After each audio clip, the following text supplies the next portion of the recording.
자, 수브니르라고 하는 것은 명사잖아요. 어떻게 알아요? 명사인지 앞에 아 이게 붙어 있잖아요. 관사라는 거. 흔히 우리가 관사라고 부르는 것은 명사에 붙는 것이지 혼자 있을 수는 없죠. 그렇기 때문에 어, 이 안에서 아과 수브니르를 이렇게 나눌 수는 없어요. 그렇게는 나눌 수 없다는 것. 그래서 아 수브니르는 같이 있어야 되는 것이죠. 이것을 명사절이라고 불러요. 제가 명사절이라고 부르면 기존에 이제 문법에서 썼던 그런 표현은 일단 잊어버리시는 게 좋아요. 왜냐하면 같은 용어를 다른 의미로 쓸 수 있기 때문에 제가 사용하는 명사절이라는 말이 무슨 말인지를 그래서 이제 기억을 하셔야 되는데 명사절이다 하면은 명사를 기준으로 해가지고 단위를 형성하는 이 일련의 어떤 집합이라고 할까요? 그거를 명사절이라고 하는 거예요. 그러니까는 명사절이 하나다 그러면은 명사가 하나라는 얘기. 만약에 명사가 두 개라면은 그건 명사절이 두 개가 있다는 것이죠. 그래서 명사가 만약에 두 개가 있다면 지극히 예외적인 어떤 그런 경우를 제외하고는 그 사이에 어떤 절과 절을 묶는 어떤 요소가 있어야 되는 거예요. 그래서 그렇게 되면 명사절이 두 개가 된다 이렇게 되는 것이죠. 이거는 차근차근 우리가 진행해 나가면서 이해를 더 하실 수 있을 거예요. 그러니까는 수브니르라는 명사에 이게 붙어서 수브니르가 되죠. 명사절이에요. 그 다음에 어떻게 되나요? 그 다음에는 convachérira라고 하는 동사 절이 나와요. 근데 여기서도 어떻게 끊어져야 되냐면은 끄라는 것이 나왔죠. 이게 뭐예요? 흔히 우리가 이제 관계사다 이렇게 불러요. 관계사라고 부르는 것은 어떨 때 써요? 그의 뒤에 동사가 반드시 나온다는 얘기예요. 그리고 동사 다시 말해서 동사절이라는 거죠. 아까 우리가 명사절이라고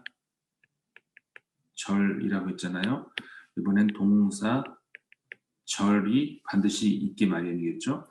그러니까 이 문법적인 내용들은 우리가 강독을 해나가면서 조금씩 이해를 하도록 해보고 만약에 안 된다면 필요하다면 별도로 제가 따로 수업을 해드릴게요. 자, 동사절이 나올 경우에 그 동사절이 다른 절과 붙을 때 그러면 접사라는 걸 써야 된단 말이에요. 그러면서 이 끄라는 것을 쓰게 된다 이 말이에요. 그러니까 명사가 있죠. 동사가 있죠. 그러면 명사와 동사가 나란히 오잖아요. 다시 말해서 절이 두 개가 오죠. 그러니까 절과 절 사이에 접사를 넣어야 된다 이 말이에요. 접사를 넣을 때는 등위 접사가 있고 종속 접사가 있죠. 등위 접사는 같은 등급을 묶을 때 쓰는 거예요. 반면에 종속 접사는 둘 사이에 어떤 상하 관계가 있을 때 쓰는 것이죠. 여기서는 un souvenir과 on va의 사이에서는 수직 관계가 있죠. 그러니까 on va 어떻게 이런 것들이 souvenir를 수식을 하는 거잖아요. 그러니까 종속 관계가 된단 말이에요. 그러니까 종속 접사를 써야 돼요. 프랑스어에서 그리고 영어에서도 관계사라고 하는 것은 이런 종속 접사를 얘기할 때 종속 접사를 얘기할 때 쓰는 거다. 그걸 관계사라고 부른다. 이렇게 아시면 되겠습니다. 자, 그러면은 on va chérir. chérir라고 하는 것은 이제 동사의 infinitif라고 하죠. 그래서 동사의 infinitif, 부정사라고 하는 거. infinitif. 부정사라고 하는 것. 이게 뭐예요? 부정사라고 하는 것. 흔히 우리가 동사의 원형이다 이런 표현을 쓰는데 동사 원형이라고 얘기를 하면은 안 됩니다. 왜 안 됐느냐면 그러면 원래가 그 형태였는데 이렇게 변했다는 그런 의미잖아요.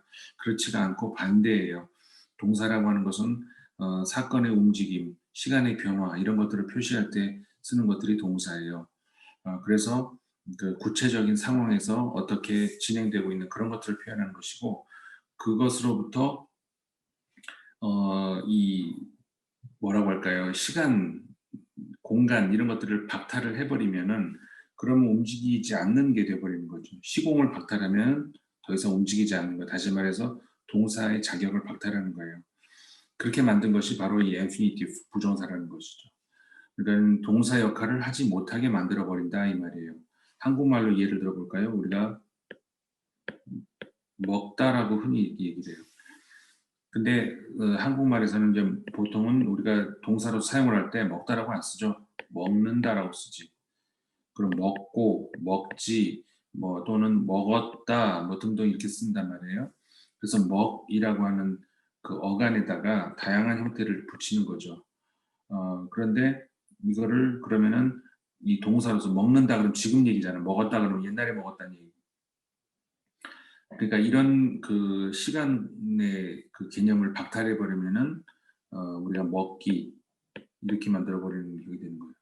그럼 이건 명사가 동사가 아니죠. 그렇죠? 동사 자격으로 쓸 수가 없죠. 이거는 바로 서양어의 infinitive, 이 부정사라는 것은 이런 걸 얘기하는 거예요. 근데 한국말에 이제 종결형 다를 붙여서 흔히 사용을 하는데 어, 다 이렇게 사용하는 것보다 먹기 이렇게 표현을 하는 것이 서양어의 infinitive에 더 걸맞는 거예요. 그래서 불어로 manger 혹은 뭐 영어로 to eat 이렇게 얘기하면은 그거는 먹다 이렇게 보기보다 먹기가 된 형태라고 봐야 되는 거예요. 그러면은 이거를 어떻게 볼 수가 있죠? 다른 말로 하면 동사를 명사로 바꾼 것이죠. 그렇죠? 동사의 infinitive라고 하는 것은 부정사라고 하는 것은 이렇게 원형이 아니고 동사를 명사로 바꿔버린 형태예요. 지금까지 이렇게 우리가 잘못 알고 있었던 거예요. finite 이게 무슨 말이에요? 정할 수 없다는 finite가 definition 한다는 얘기죠. 이건 할 수 없다는 얘기예요.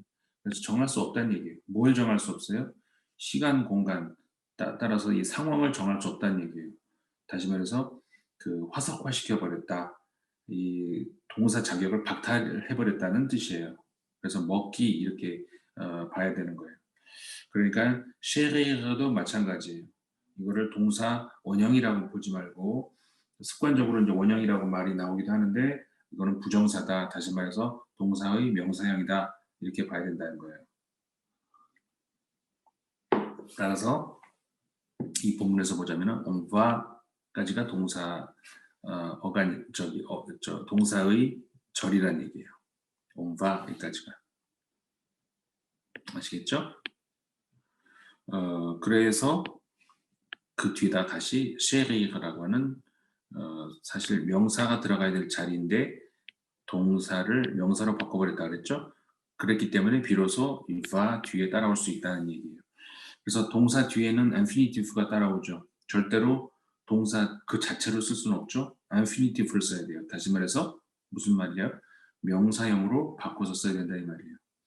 그래서 우리가 지금은 이 문장 하나, 문장도 아니죠. 사실 제목 하나 보는데 굉장히 시간이 많이 걸렸죠. 근데 이런 것들이 습관이 되면은 동시에 이루어지는 그 분석의 방법이다 이렇게 볼 수가 있는 거예요.